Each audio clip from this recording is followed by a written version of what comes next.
Hello everyone, welcome to परचम classes. मैं पूजा आप लोगों का बहुत बहुत स्वागत करती हूँ। आप सोच रहे होंगे मैडम तो टीटीएस आती हैं, दिन में एक बार आती हैं, आज सेकंड टाइम कैसे आ गई हमारे साथ। तो बिल्कुल मैं इसलिए आ गई क्योंकि कल फाइनेंस मिनिस्टर जो कि हमारी निर्मला सीतारमण जी हैं, उनके द्वारा एक प्रेस कॉन्फ्रेंस की गई थी और उनके द्वारा एक पैकेज अनाउंसमेंट किया गया है। कुछ इंपॉर्टेंट चेंजेस हैं, कुछ इंपॉर्टेंट अनाउंसमेंट है जिसके बारे में आपको नॉलेज होना चाहिए, इसलिए आज मैं आपके साथ जुड़ रही हूँ।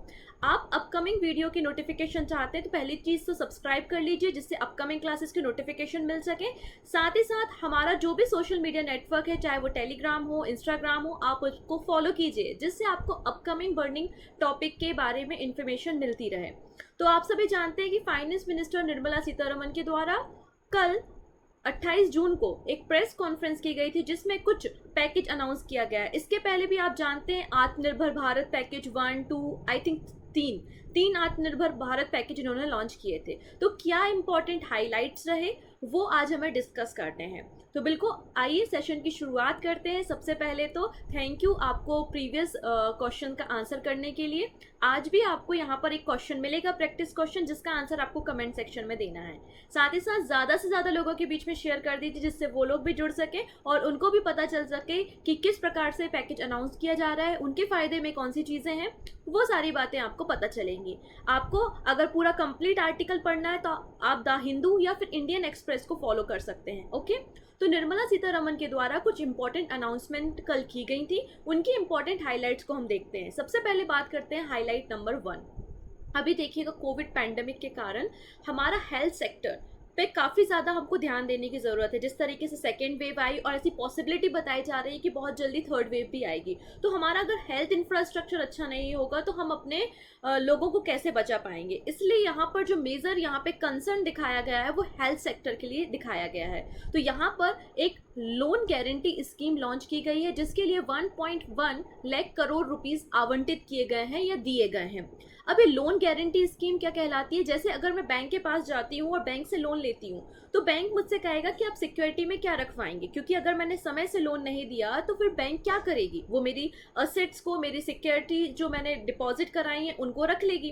तो यहाँ पर अगर आप बैंक के पास लोन लेने जाते हो तो यहाँ पर गवर्नमेंट बोलती है गारंटियर हम हैं, हम गारंटी देते हैं। अगर सामने वाला व्यक्ति जो है वो लोन पे नहीं कर पाया तो गवर्नमेंट जो है वो बैंक को लोन रिटर्न करेगी, इसलिए इसको लोन गारंटी स्कीम कहा गया है। तो पहला हाईलाइट ये है कि यहाँ पर डिफरेंट सेक्टर्स के लिए 1.1 लाख करोड़ रुपीस जो है वो लोन देने की बात गवर्नमेंट ऑफ इंडिया ने की है। यहाँ पर मेजर कंसर्न जो है वो हेल्थ सेक्टर है। तो आप देख सकते हैं हमने इस पूरे लोन को 2 सेक्टर में डिवाइड किया है, एक हेल्थ सेक्टर और दूसरा अदर सेक्टर्स। हेल्थ सेक्टर के लिए 50,000 करोड़ रुपीस यहाँ पर दिए गए हैं जिससे हम वेंटिलेशन प्रोवाइड कर सकें, इसके अलावा हम ऑक्सीजन सप्लाई प्रॉपर कर सकें, हॉस्पिटल बना सकें, प्रॉपर बेड बना सकें। इसलिए यहाँ पे हेल्थ सेक्टर को बूस्ट करने के लिए 50,000 करोड़ रुपीस आवंटित किया गया है। अब जैसे कि कोई भी एक व्यक्ति है वो इंफ्रास्ट्रक्चर को डेवलप करना चाहता है तो वो मैक्सिमम 100 करोड़ रुपीस वहाँ पर लोन ले सकता है और इनको जो रेट ऑफ इंटरेस्ट लगाया जाएगा वो 7.95% लगाया जाएगा और इसकी गारंटी गवर्नमेंट ऑफ इंडिया के द्वारा ली गई है। अदर सेक्टर के लिए आप देखेंगे 60,000 करोड़ रुपीस यहाँ पर दिया गया है और इनके लिए जो रेट ऑफ इंटरेस्ट है वो 8.25% यहाँ पर दिया गया है। ऐसा गवर्नमेंट ऑफ इंडिया ने, मतलब निर्मला सीतारमण ने कल आपकी प्रेस कॉन्फ्रेंस में कहा। अच्छा, सेकंड हाईलाइट क्या था? तो सेकंड हाईलाइट जो है वो ECLGS को लेकर है। अब ये ECLGS क्या होता है? तो emergency credit line guarantee scheme होता है। बेसिकली ये जो स्कीम है ये MSME सेक्टर को बूस्ट करने के लिए होती है। मतलब ये जो स्कीम है इसका डायरेक्टली रिलेशन किससे है? MSME सेक्टर से है, medium small and micro enterprises जो है, जो कि नितिन गडकरी के पास में है। तो MSME सेक्टर आपको पता है ना, backbone of India MSME sector कहलाते हैं। अब बड़े बड़े जो इन्वेस्टर होते हैं, चाहे वो रिलायंस ले लो या फिर टाटा ग्रुप ले लो, इनके पास बहुत ज़्यादा पैसा होता है। पैंडमिक का इनके ऊपर ज़्यादा असर नहीं पड़ता, लेकिन जो छोटी छोटी इंडस्ट्रीज होती हैं इस पैंडमिक के कारण वो बहुत ज़्यादा लॉस में है। अगर वो बंद हो गई तो भारत की इकोनॉमी पे बहुत ज़्यादा असर पड़ेगा। इसलिए MSME सेक्टर को लोन देने के लिए यहाँ पर कुछ और फंड प्रोवाइड किया जा रहा है गवर्नमेंट ऑफ इंडिया के द्वारा। गारंटी कौन लेगा? यहाँ पर भी गवर्नमेंट ऑफ इंडिया के द्वारा ही गारंटी ली जाएगी। इसके पहले बोला गया था कि एमएसएमई सेक्टर को 3 लाख रुपए तक का, यहाँ पे 3 लाख करोड़ रुपए तक का जो है वो लोन दिया जाएगा। इसको एक्सटेंड करके 4.5 लाख करोड़ कर दिया है। अब प्रश्न ये उठता है, पूछा गया क्वेश्चन, अभी तक कितने लोगों को फायदा मिला? तो निर्मला सीतारमण ने अपने स्टेटमेंट में कहा कि 1.1 करोड़ एमएसएमई जो है वो इस स्कीम का फायदा ले चुके हैं, और इसके अंतर्गत अभी तक 2.69 लाख करोड़ रुपीस जो है वो डिस्ट्रीब्यूट किया जा चुका है, और इसको बढ़ाकर क्या कर दिया गया है, 4.5 लाख करोड़ कर दिया गया है। तो इसका नाम आपको याद रखना है, ECLGS का मतलब emergency credit line guarantee scheme है, जो कि एमएसएमई सेक्टर को प्रमोट करने, उनको बूस्ट करने के लिए है। आइए अगला पॉइंट देख लेते हैं। ये जो स्कीम है ये आत्मनिर्भर भारत के अंतर्गत ही लॉन्च किया गया है, ठीक है। अगली बात करते हैं हाईलाइट नंबर 3। यहाँ पर एक credit guarantee scheme to facilitate loan to the 25 lakh person through MFI। Okay, अब ये तो बड़े बड़े इन्वेस्टर्स की बात अलग होती है। अब छोटे छोटे दुकानदार हैं, छोटे छोटे बिजनेसमैन हैं, किसी की एक ग्रोसरी शॉप है, अब उसको लोन की ज़रूरत है और वो भटक रहा है, कोई बैंक उसको लोन देने के लिए तैयार नहीं है, क्योंकि आप अभी कोविड के समय काफ़ी ज़्यादा आप देख सकते हैं क्राइसिस आए, काफ़ी ज़्यादा लोगों के रोजगार चले गए। तो जो छोटे बिजनेसमैन हैं, छोटे व्यापारी हैं, उनको भी यहाँ पर ध्यान में रखा गया है और उनके लिए भी एक क्रेडिट गारंटी स्कीम को लॉन्च किया गया है। गवर्नमेंट ऑफ इंडिया ही इसकी गारंटियर है। ये जो छोटे छोटे लोन है छोटे छोटे व्यापारियों के लिए, ये MFI मतलब जो माइक्रो फाइनेंस इंस्टीट्यूट होते हैं उनके द्वारा दिया जाएगा। अच्छा, जैसे कि मेरी एक शॉप है और मेरी शॉप काम नहीं कर पा रही है, कोविड-19 के कारण काफ़ी ज़्यादा क्राइसिस है, तो मैं MFI के पास जाऊंगी और वहाँ से लोन ले सकती हूँ, और गारंटी कौन देगा? गवर्नमेंट ऑफ इंडिया देगा। अच्छा, एक इंडिविजुअल व्यक्ति कितना लोन ले सकता है? तो 1.25 लाख रुपीज़ तक का लोन ले सकता है। अब यहाँ पर एक और बहुत अच्छी बात की गई कि बहुत ही कम इंटरेस्ट रेट पे ये लोन दिया जाएगा। मान लेते हैं रिजर्व बैंक ऑफ इंडिया 7% पे लोन प्रोवाइड करती है, तो यहाँ पर इस स्कीम में बोला गया है जितना RBI लोन सैंक्शन करती है या लोन रेट डिसाइड करती है उससे 2% कम में हम आपको लोन देंगे, मतलब हम आपको 5% में लोन देंगे। इस तरीके से आप बातें कर सकते हैं। लेकिन यहाँ पर ये बात भी बोली गई है कि जो नए नए बोरोवर्स हैं, नए नए लोगों पे इस पे यहाँ पे ध्यान देना है, जिनका NPA है उनको लोन नहीं दिया जाएगा। अब ये NPA क्या होता है? NPA का मतलब होता है non performing asset. It means अगर मैंने बैंक से लोन लिया है और बैंक की जो किस्तें होती हैं, आपको इंटरेस्ट के साथ किस्त लौटानी पड़ती है, लेकिन 90 डेज तक मैंने किस्तें नहीं लौटाई हैं, तो ये क्या कहलाएगा? NPA कहलाएगा, नॉन परफॉर्मिंग असेट कहलाएगा। तो ऐसा कोई व्यक्ति जिसका NPA है उसको इस स्कीम में शामिल नहीं किया जाएगा। इसलिए नए नए बोरोवर्स को यहाँ पर ध्यान देने के लिए बातें की गई है। अच्छा, इस स्कीम का फ़ायदा 3 साल तक उठाया जा सकता है, ठीक है। अगला हाईलाइट पॉइंट देख लेते हैं, टूरिज्म सेक्टर। अभी पैंडमिक के समय सबसे ज़्यादा जो इफेक्ट हुआ है कोई सेक्टर, तो वो टूरिज्म है, क्योंकि आप जानते हैं सभी लोगों का लॉकडाउन था, सभी लोग घर पे थे, पूरी इंटरनेशनल फ्लाइट्स भी बंद थी, हमारी रेलवे रूट्स भी बंद थे, मतलब लोगों का आना जाना एक तरीके से बंद था। अब टूरिज्म सेक्टर को बढ़ावा देने के लिए यहाँ पर इनको भी लोन देने की बात की गई है, और इसकी भी 100% गारंटी कौन लेगा? गवर्नमेंट ऑफ इंडिया देगा। अच्छा, यहाँ पे जो टूरिस्ट के हम जाते हैं जब टूरिज्म में, तो वहाँ पर एक गाइड होता है, तो गाइड जो होते हैं बहुत सारे ऑर्गेनाइजेशन से रजिस्टर होते हैं, तो लगभग 11,000 रजिस्टर्ड जो टूरिस्ट गाइड हैं उनको यहाँ पे फ़ायदा मिलेगा। अच्छा, यहाँ पे जब हम कहीं प्लान करते हैं, कहीं हमें घूमने जाना है, तो हम जाते हैं ट्रेवल एंड टूरिज्म कंपनी के पास कि क्या पैकेज है, तो उनके लिए 10 लाख रुपए तक का लोन सैंक्शन किया जा सकता है। और जो टूरिस्ट गाइड हैं, लेकिन कैसे गाइड हैं? लाइसेंस्ड, जिनके पास लाइसेंस है, जो रजिस्टर है, उनके लिए 1 लाख रुपए तक का लोन देने की बात यहाँ पर कल प्रेस कॉन्फ्रेंस में निर्मला सीतारमण के द्वारा कहा गया है। आई थिंक आपको ये 4 पॉइंट्स समझ में आए होंगे। अब अगली बात ये आती है कि ठीक है, हमने टूरिज्म सेक्टर को बढ़ावा देने के लिए उनको लोन प्रोवाइड करने की बातें कर दी। अच्छा, ये बूस्ट तो तब होगा ना जब फॉरेनर्स आएंगे, दूसरी कंट्री से लोग आएंगे भारत में विजिट करने के लिए। अब दूसरे लोगों को, दूसरी कंट्री के लोगों को भारत में बुलाने के लिए क्या प्रपोजल लाया गया है? तो देखिए, बहुत ही अच्छा प्रपोजल लाया गया है, free tourist visa to 5 lakh tourist. अच्छा देखो, हम जब दूसरे देश में विजिट करने जाते हैं, घूमने जाते हैं, तो वीज़ा लगता है, और वीज़ा के लिए एक सर्टेन अमाउंट ऑफ मनी हमको पे करनी होती है। तो यहाँ पे गवर्नमेंट ऑफ इंडिया ने कहा है कि 5 लाख तक जो भी टूरिस्ट आएंगे फॉरेन कंट्री से भारत में विजिट करने के लिए, वो फ्री, मतलब उनका वीज़ा क्या है? फ्री है। और ये स्कीम 31 अक्टूबर 2022 तक वैलिड रहेगी। या तो 5 लाख टूरिस्ट, या फिर स्कीम जो है वो 31 मार्च 2022 तक रहेगी और एक ही जो टूरिस्ट है केवल एक ही बार इस स्कीम का फ़ायदा उठा सकता है। ऐसा नहीं है कि एक ही व्यक्ति जो है वो 4 बार भारत घूमने आ रहा है, ऐसा नहीं है।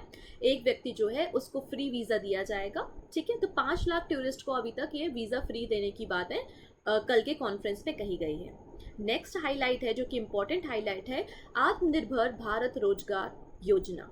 अब ये रोजगार सेक्टर को प्रमोट करने के लिए, भारत में एम्प्लॉयमेंट को बढ़ावा देने के लिए इस स्कीम को लॉन्च किया गया था, ठीक है। और इस स्कीम को अब एक्सटेंड कर दिया है। इस स्कीम को क्या कर दिया, एक्सटेंड कर दिया है 30 जून 2021 से इसको एक्सटेंड कर दिया गया है 31 मार्च 2022 तक। तो इसको भी आपको याद रखना है। तो प्रश्न ये उठता है कि ये रोजगार स्कीम कब लॉन्च की गई थी, तो 1 अक्टूबर 2020 को ये स्कीम लॉन्च की गई थी जिसको एक्सटेंड किया गया है। अब इसमें क्या बातें की गई हैं, इसमें देखिएगा, जैसे कि अगर आप पेड एम्प्लॉयड हैं, कहीं पे आप वर्क करते हैं, तो आपकी सैलरी में से एक पीएफ फंड जो है वो डिडक्ट होता है। तो यहाँ पर जिनकी सैलरी 15,000 रुपये या उससे कम है और उनके जो वेजेस होते हैं उनमें जो पीएफ कटता है उसमें कंट्रीब्यूट कौन करेगा, गवर्नमेंट ऑफ इंडिया कंट्रीब्यूट करेगी।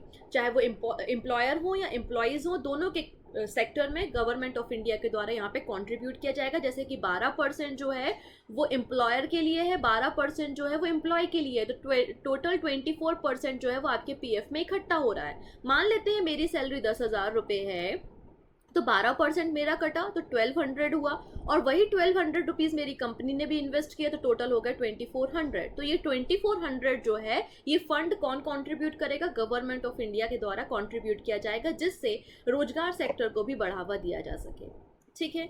अगली हाईलाइट क्या है, तो 6 नंबर की हाईलाइट है आपकी किसानों के लिए। आप देख रहे हैं किसान जो है वो लंबे समय से प्रोटेस्ट कर रहे हैं, है ना। तो किसानों के लिए यहाँ पर एक सब्सिडी स्कीम लेकर आए हैं। उनके फर्टिलाइजर जो कि एनपीके वगैरह फर्टिलाइजर्स होते हैं ना, उसमें सब्सिडी जो है वो बोला गया है देने के लिए, लगभग 15,000 करोड़ रुपए की सब्सिडीज। इसके अलावा इन्होंने कहा है कि रबी का जो क्रॉप होता है, गेहूं जो है, वीट जो है, वो रबी की क्रॉप होती है। रबी की क्रॉप वो होती हैं जो कि गर्मी में, मतलब अभी अप्रैल में काटी जाती हैं और ठंड में मतलब सितंबर अक्टूबर में उनको लगाया जाता है, तो वो आपकी रबी की क्रॉप कहलाती हैं।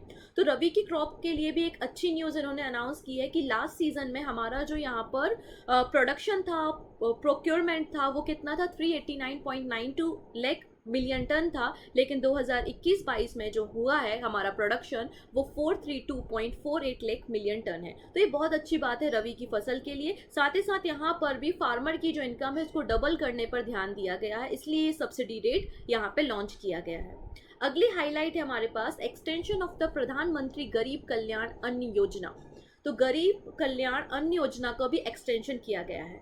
तो इस बारे में हम बात करेंगे। बेसिकली ये योजना जो है वो गरीब जो व्यक्ति हैं उनको फ्री ऑफ कॉस्ट जो फूड ग्रेन होता है, जो हमारे गेहूं चावल होते हैं, 5 केजी तक फ्री देने की बातें यहाँ पर की गई थी गवर्नमेंट ऑफ इंडिया के द्वारा। तो इस स्कीम को भी एक्सटेंड कर दिया गया है। लेकिन आज का क्वेश्चन ऑफ द डे आपसे पहले ये पूछना चाहती हूँ मैं कि प्रधानमंत्री गरीब कल्याण अन्न योजना कब लॉन्च की गई थी। आपका जो भी आंसर है आप कमेंट सेक्शन में बताइएगा, ठीक है। बिल्कुल आंसर करना नहीं भूलेंगे।